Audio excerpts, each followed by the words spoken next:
Bob Crane was a fantasy come true in the 60s. He was widely considered to be one of the most endearing actors of all time thanks to his picture-perfect smile, impeccable timing, and charisma. Fans adored him in his role as the charming and astute protagonist, Colonel Robert Hogan, on the World War II sitcom Hogan's Heroes. The show's premise was unusual and perhaps even dangerous, but Bob Crane brought it off. He made the show famous all over the world with his charisma and wit.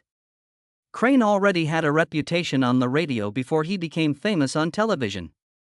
In Los Angeles, he was famous as the man of 1,000 voices for hosting a morning show that featured interviews with celebrities, drum performances, and quick-witted comedic sketches.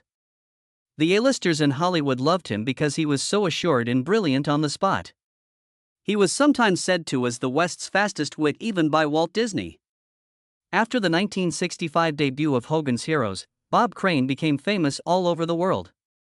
Millions of viewers tuned in for each of the 6 seasons.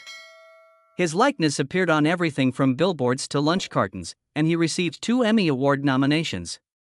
With his wealth, fame, and ability to direct his own work, he had what most performers can only dream of. From the outside looking in, Bob Crane appeared to be riding high on an unstoppable tide of prosperity. Something murkier, though, was taking shape behind the glossy exterior. Subtle shifts were apparent to those who worked alongside him closely. He experienced a worsening in his relationships. Dangerous actions began to seep into his pursuit of excitement. But it was all ignored by the media. Not quite yet, though. Because behind the scenes, Bob Crane was plunging into something far more troubling, something he believed he could conceal indefinitely, but that would soon come to light, even as he made people laugh on camera. Unbeknownst to everyone on set, Bob Crane was busy constructing a second life while Hogan's Heroes rose in the ratings. He was portrayed to the public as the charming Colonel Hogan, who would smile while outwitting the adversary. However, Crane pursued an entirely different objective once the cameras ceased rolling. He had developed an obsession behind closed doors, and it would tarnish his legacy and ruin his career. It seemed subtle at first. Even while he continued to broadcast radio shows in Los Angeles, Crane became increasingly interested in photography and not merely portraiture or artistic stills. He started to enjoy recording his intimate moments with women. There were romances and there were short flings. The fact that they were being recorded was completely unknown to many of the women involved. Bob Crane saw the camera as more than just an accessory. Off-screen, it became his life's main focus. After that, there was John Henry Carpenter, who was a technician and salesman for video equipment at big TV studios. Midway through the 1960s, Crane and Carpenter crossed paths, and their mutual fascination with photography and new video technologies led to an immediate relationship. Carpenter, however, provided more than simply tools. According to multiple stories, he actively helped Crane set up encounters with women, introduced him to new technology, and got him access to hotel arrangements. They became inseparable, going on several trips together, sharing hotels, and recording everything that happened in those rooms. Some of their acquaintances saw it as casual banter between 2 single men, while others were deeply disturbed. Crane was hiding something much more obsessive under his charisma. It was getting harder to tell the difference between the 2 lives he was leading. Life outside of his addiction became increasingly difficult for Crane as his addiction progressed. Their marriage crumbled. His standing in the industry began to decline. His co-stars said he was becoming more and more unstable, unfocused, and preoccupied with filming his every private adventure. The situation was under control, according to Crane. Tragically, Bob Crane was discovered beaten and murdered in his apartment in 1978, right when he was attempting to put his life back together with a second marriage and theatrical work. There were no indications of burglary in the room. Theft did not occur. In addition to John Carpenter, no one else had frequent access to that flat. However, that was merely the first step. This is June 29, 1978. Arizona, Scottsdale. The gruesome revelation was made only this afternoon. Bob Crane went to the Winfield Place apartments to see how his theatrical colleague was doing after trying to reach him by phone but getting no response. On the course of a beginner's luck level, where Crane had been lodged. The contents of Unit 132A would go down in Hollywood annals as one of the most puzzling and unsettling crime scenes ever. Bob Crane lay still in bed. The weapon was too personal and too powerful, leaving major lacerations in his skull. His neck was shackled by a knotted electrical line, and he had been pounded multiple times, perhaps as he slept. Curiously, though, the rest of the room remained undisturbed. There was zero indication of a botched heist, no missing property, and no indication of a forced entry. However, the things that the investigators did discover immediately sparked concerns. Dozens of video cameras, tripods, cables, and tapes document Crane's personal life in graphic detail. This was obviously not an arbitrary break-in. Whoever did this knew him, his routines, and maybe was even spying on him. Defense wounds did not occur. Either Bob was sound asleep or he had complete faith in the individual to let them in without question. John Carpenter was one of the last individuals to see him alive. He had traveled all the way from Los Angeles to meet Crane a few days before. Prior to the murder, the two had supper together. They spent time together, even watching home videos. The Scottsdale police were doubtful, despite Carpenter's claims that everything appeared good when he departed. Their suspicions about Carpenter were quickly aroused.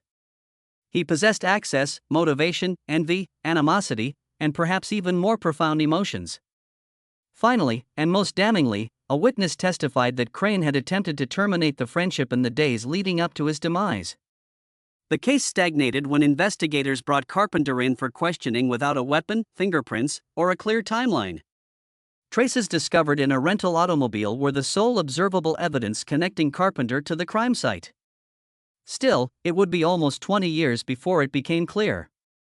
Reason being, the case remained unsolved for a long time. They had put the tapes in a box. They put the files away.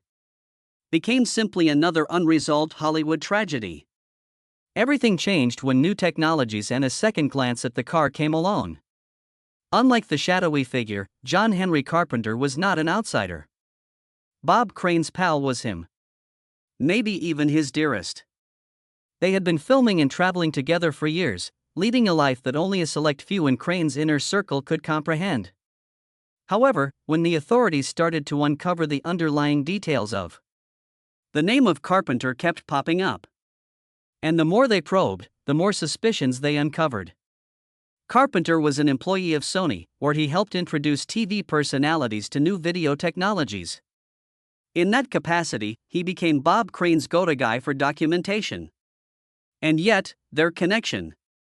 Relationships that had been built on a common preoccupation were beginning to crumble. The arrangement was allegedly becoming too much for Crane. He yearned for a change, for stability.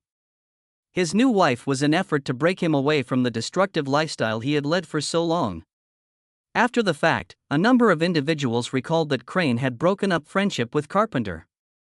After looking into Carpenter's travel to Scottsdale, that information became even more significant. He had flown in specifically to spend time with Crane. He stayed close by and was observed several times in the days preceding up to their last meal together the night before Crane passed away. All three of them went back to Crane's flat. They viewed recordings. After that, he returned to his own motel, as Carpenter claims. However, his account had certain flaws. A hotel worker first testified that they saw Carpenter's return, which was significantly later than he had said. The rented automobile was the next worry. On the passenger door, the authorities discovered a little stain. Carpenter was unable to provide an explanation for the location or origin of the tiny but possibly critical tissue fragments found inside the vehicle. Even still, forensic instruments had their limitations in 1978. Bob Crane could not be positively identified from the biological evidence. No charges were made, even though suspicions were growing. The proof was indirect. They hadn't uncovered a murder weapon. Carpenter was not linked to the site by any fingerprints. Thereby, he was set free. However, he refused to step out of the limelight.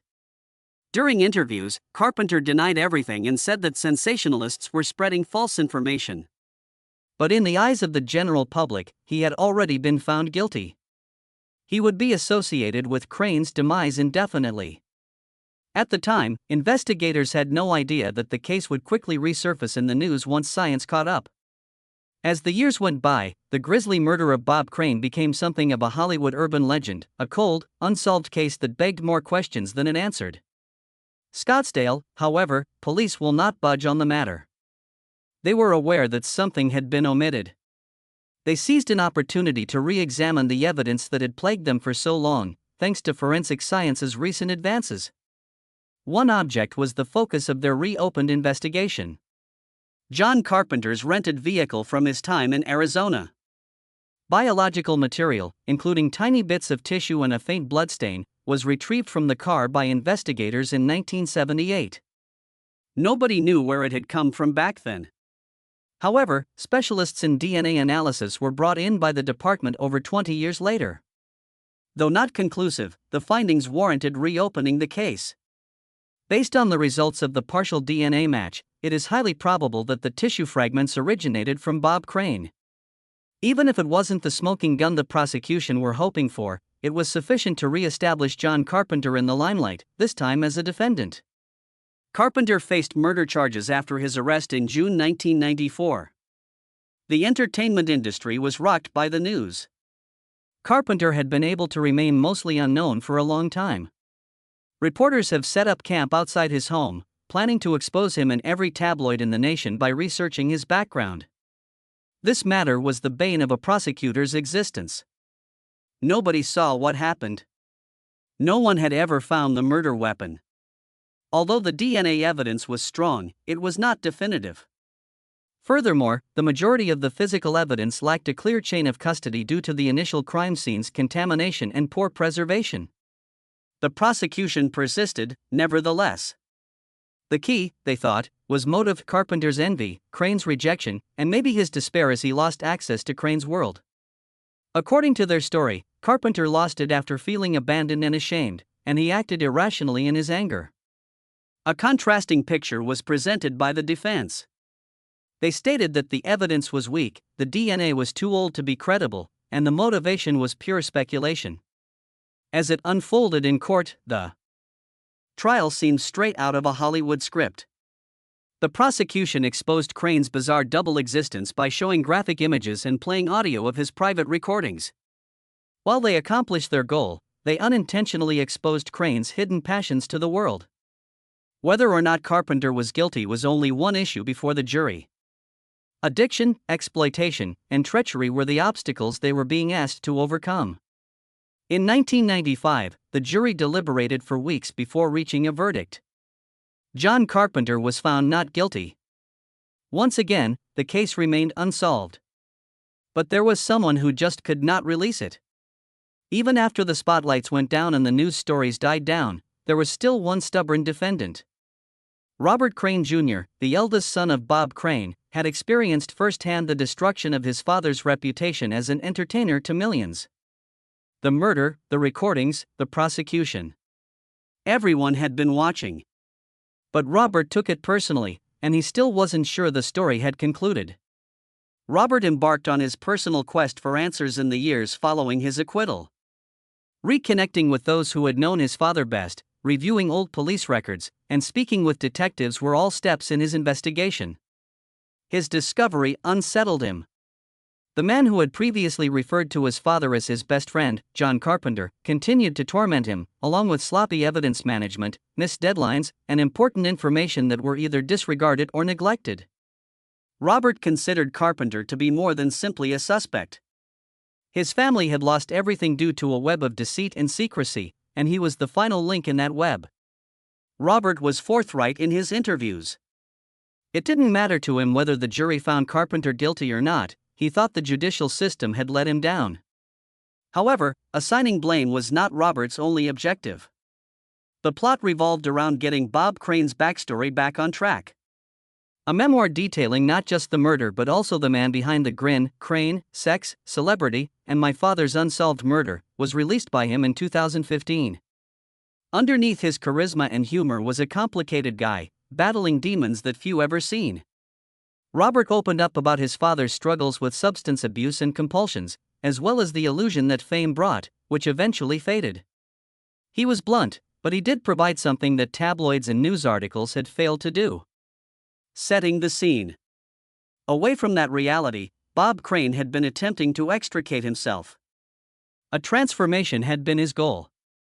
Just days before he passed away, he had already made measures to distance himself from Carpenter. More than any photograph or court transcript, Robert was plagued by that detail, which came from a private letter Bob penned just before he was killed. It conveyed the feelings quite clearly. It was betrayal, not murder, that Bob Crane suffered. For decades, Robert pondered the meaning of it all. One fact, nevertheless, persisted regardless of his efforts to find more. His father had been let down by the judicial system, and the complete truth would likely remain hidden from the world. Robert was most unsettled by the ease with which the world had forgotten about the killer, rather than by the enigma of who had done it. When things grew ugly, the crowd that loved Bob Crane before started to ignore him. No one recalled the skill, but rather the controversy. Their memories were clouded by the trial, erasing all trace of the joy and imagination that had preceded it. This is what Robert Crane Jr. accomplished because the courts were unable to. All of it ugly, unvarnished, and human was told by him. Speculation and headlines tend to be the extent of Bob Crane's story.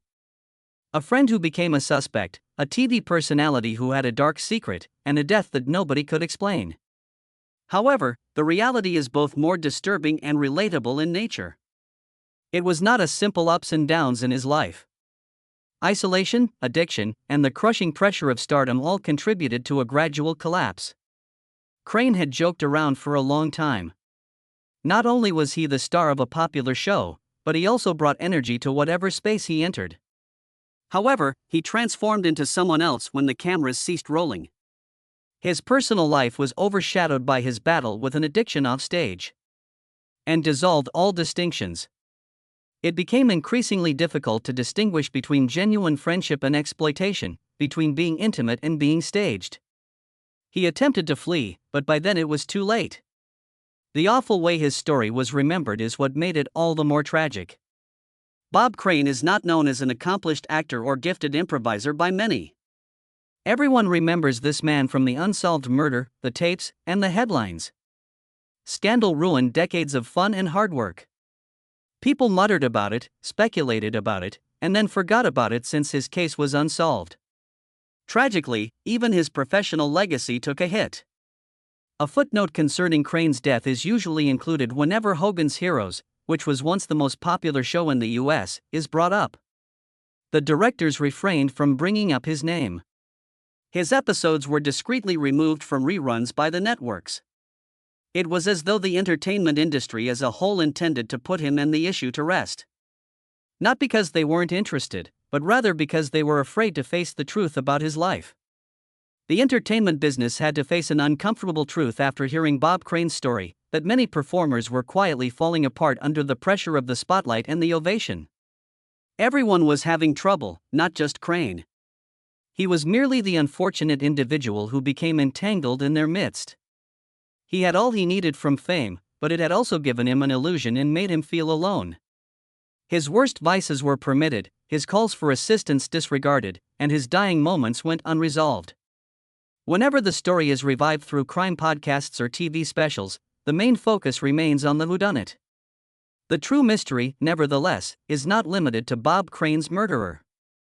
This is the root cause of his vulnerability, the terrible loss experienced by someone so esteemed and accomplished, and the ultimate failure to intervene before it was too late. While the judicial system may never provide a solution to the Bob Crane case, a new type of truth lies in the stillness of his son's book, the files of dogged investigators, and the unanswered questions held by fans. One that reveals a system that overlooked the red flags and a murderer simultaneously. Bob Crane was more than the charming lead in a timeless sitcom, he was a real-life character fighting to find his place in the world. He portrayed the protagonist in the film. He slipped into a more sinister and lonely world away from the cameras than anybody else could possibly understand. His cruel and unexpected death stunned the country and showed how little we know about our heroes. The decades-long intrigue surrounding his murder consumed all attention. His fame and charisma faded from public perception as the investigation progressed. Along with his charisma, which propelled him to stardom on television in the past. All eyes turned to the scandal, the recordings, the trial, and the many mysteries that remained unsolved. The man who paid the ultimate price for a life spiraling in silence was a man who lost control below all that intrigue. Bob Crane's name continues to pique interest, but sympathy is still hard to come by. He became a byword for publicized private humiliation and unresolved tragedy. Still, the events that transpired in that Scottsdale apartment are only a small portion of his narrative.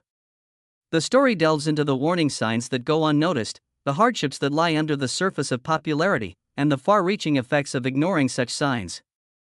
Although justice was never done in court, perhaps we might begin to understand Bob Crane's true legacy if we remember him thoroughly, rather than merely as a victim or a headline. A legacy that cautions against making snap judgments about people based on superficial characteristics, such as how they appear on screen.